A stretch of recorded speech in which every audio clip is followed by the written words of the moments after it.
Now, back to our regularly scheduled program. Is there no stopping him?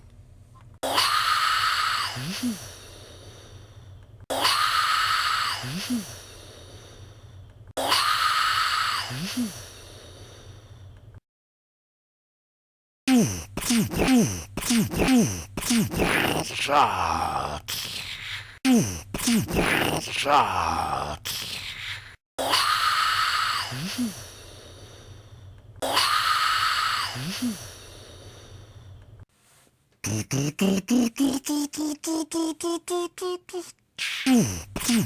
Shots.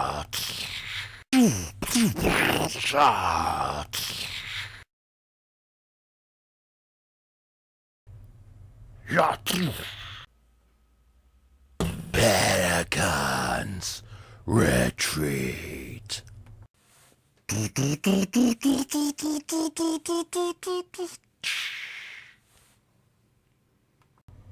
Skyfire, thanks for the save.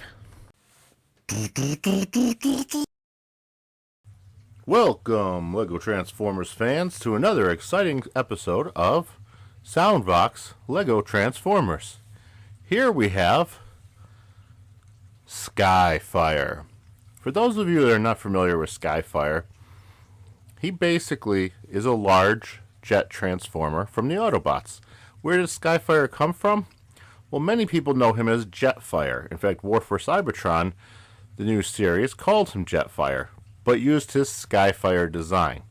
You see, when G1 first came over from Japan, there were multiple toy lines. One of the toys was a Robotech Macross that became known as Jetfire. But because of licensing issues between Takara and, I believe, Bandai, the Jet's name had to be changed for the show to Skyfire, and so they reanimated him to give him a face. So the difference would be Jetfire has more of a mask, and Skyfire has more of a face. So on my Lego Transformer, Skyfire, I gave him a gray brick to represent his face. Now, I do not have components to transform him to put his mask on and that kind of stuff. But I know the Classics toy came with that, so you could make him Jetfire or Skyfire. Now, most people will tell you, oh, they're the same character. But I believe it was Dreamwave Comics that actually considered Jetfire a secondary character, almost like a brother to Skyfire. And he was the one with the mask. And throughout the Armada series, and the Energon and all that, Jetfire wore the mask. So let's talk about my Lego creation, instead of just the history of Jetfire. So here we have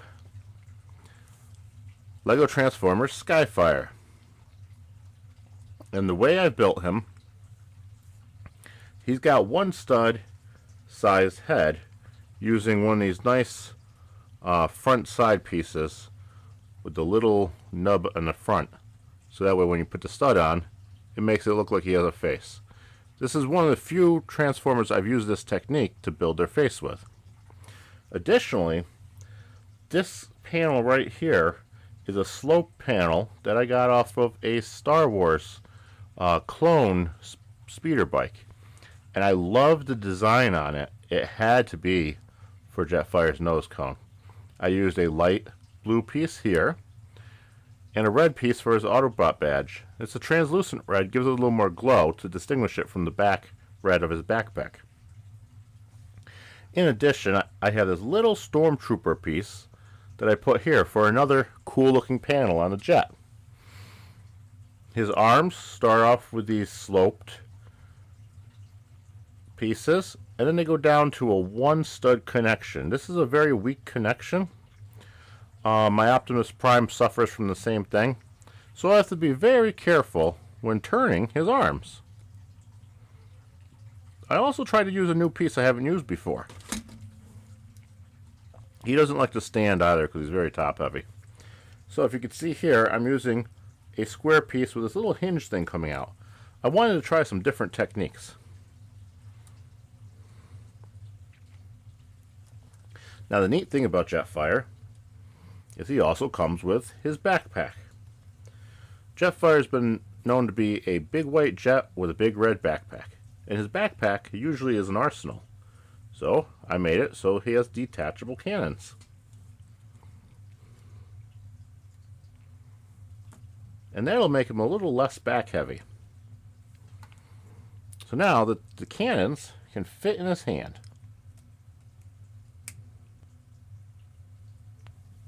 And so he could blast his enemies with his cannons. Another cool thing is the Classics figure had his cannons going in a different arrangement to make him look more like Jetfire than look like Skyfire. And that's on his legs. So I also put clips on his legs so his cannons can be stored on his legs or his backpack. Pretty nifty. So right now we'll just store his... Oop, there's that weak joint. See, these one stud connections are very difficult to use because over time they wear down and then they start to fall apart. Okay, so now we have him with his cannons on his legs. Now another neat technique I used is I did a sandwiching technique with single blocks in here, so his wings actually can rotate down and rotate up. I found that to be a very nice feature. Other than that, he's got head articulation. His arms can kind of move forward and back and side to side, but you got to be careful of that one stud in there. And his feet can also move. They're on a joint, so they can move. He can go for a run. He can sit down. Now let's do a quick size comparison with him and some of our other Transformer friends. Here's Cliff Jumper, who you saw in the intro, and he is tiny compared to Jetfire. Now for a Lego Man. The Lego Man's got his coffee with him today. Look at that. Jetfire towers over them. Remember, Optimus Prime was a pretty large Transformer, so let's compare him. And yes, Jetfire is even bigger than Optimus Prime. As you can see from the intro, Jetfire is a little shorter than Predaking. Which makes sense, because Jetfire has always been a big Transformer. He transports many of the Autobots. When I actually transform him into jet mode, from tail to nose, he's actually as tall as my Predaking. One of the downsides I'm noticing on the video here is the underside of the studs really show in this figure's robot mode. I need to start working some better understud techniques to kind of disguise that. Okay, so let's detach his cannons from his hips. And let's have some fun transforming Jetfire. So to begin his transformation, you want to turn his head around because this stud is going to get into the way. So we rotate his head around. And then this allows the cockpit piece to go up on this ratcheting joint. And then there's another ratchet here, which allows that to go forward.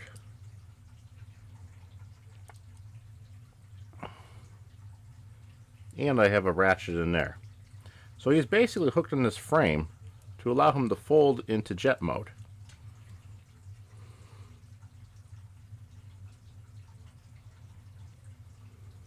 Now look at this. Rotate the wings down. Oh, there's that sensitive little hand.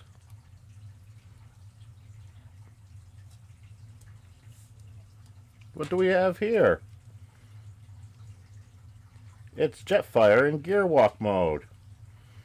That's right, Robotech had this thing where their transformations would not just be robot and jet, but they would do a middle mode called gear walk mode, where their jets would have arms, the jet cockpit, and legs. Pretty cool. So I can still do that mode, though that mode doesn't stand on its own. So now let's take care of his hands. So his hands that are very delicate, Got to keep them in frame here. Oop, it popped off. Got to rotate his little hand around. And that puts it nicely underneath the arm. Then we take the shoulder, and this is the tricky part. These little hinge parts here have to be lined up just right for this to work. And you rotate it back. Then you can just rotate the arm forward and kind of angle it to give it like a sleek jet kind of shape. Same thing with the other side. Rotate it. Rotate it.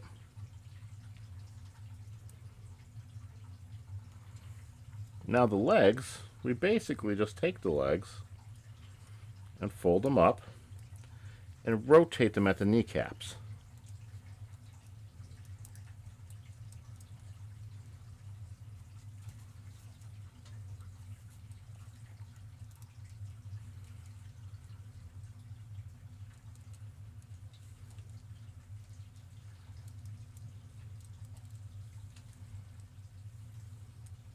Then you kind of angle his legs up a little bit. Make sure all the ratchets want to fold down. Angle the wings into place. And we have Jetfire in a jet mode. Now, he looks a little weird though. Something's missing on top. Let's take his two cannons and just attach them by one stud on top.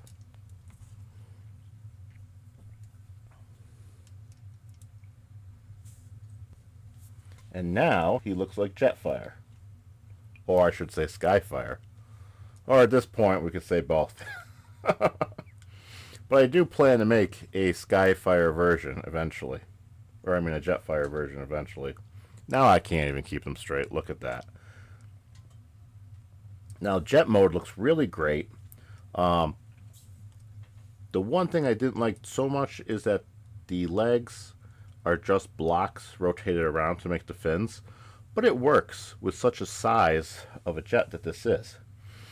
Then we have the sloped piece on front, the cockpit. That's really long and it looks good. You got that weird visor thing on his little backpack thing, which is like some kind of additional storage unit. And these wings that are super great because they can rotate forward and backward. That's one thing I love about this build. And then you got thrusters on the back. So that's Jetfire. Or I should say Skyfire. I keep doing that. That's Skyfire in his jet mode. Now we'll do a quick size comparison. Now here we have Skyfire in his jet mode. Let's compare him to some vehicles. We'll bring Cliffjumper in, who is a tiny little car. And yes, he is very small in comparison to Skyfire. Let's drive him out of the way. Let's bring in Optimus Prime, because he's a much larger build, and even he is a small truck compared to a big jet. So this is a good size grouping, these two together, based on this micro scale. Now let's compare him to another jet. So the Seekers, I had built Thundercracker to be the largest one.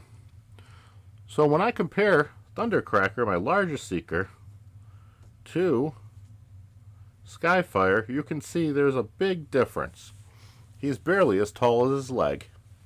So Skyfire is the gigantic jet of the Autobots. And then, just for scale purposes, to see how big this thing is, we're going to bring in a minifigure.